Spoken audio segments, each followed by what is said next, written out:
नहीं, आप खुद जानते हैं कि जब किसान का आंदोलन हुआ, किस लिए हुआ इतना बड़ा आंदोलन, कितने किसान शहीद हुए, क्यों उतरे वो सड़क पे? क्योंकि ऐसे काले कानून ला रहे थे जो कि ये पूरी खेती किसानी भी अपने बड़े बड़े उद्योगपति मित्रों को सौंपने जा रहे थे। आपको अपनी जमीनों पर हक, अपनी खेती पर हक, वो सब बिगाड़ने जा रहे थे।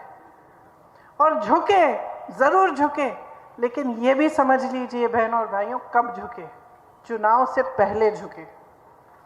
जब चुनाव आ रहा था, किसानों को शहीद होने दिया, उससे पहले उनकी कोई सुनवाई नहीं की, सड़क पे बैठे हुए थे, खाना नहीं था, पानी नहीं थी, सर्दी थी, मुझे याद है उस समय किसी ने बात तक नहीं की उनसे।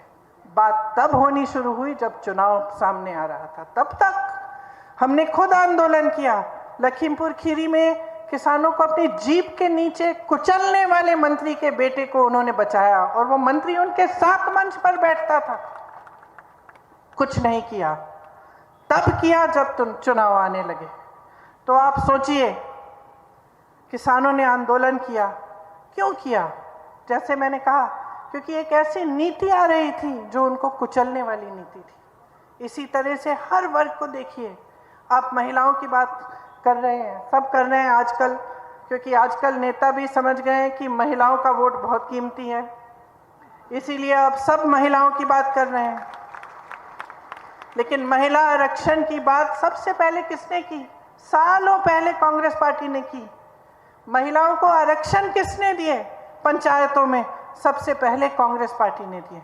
और इन्होंने एक ऐसा कानून पास किया है जो 10 साल तक ये कहते हैं लागू नहीं होगा। क्या करेंगे हम इस आरक्षण का, अगर 10 साल हमें रुकना पड़ेगा इसके लिए? तो इनकी बातें जो है पूरी तरह से खोखली हैं।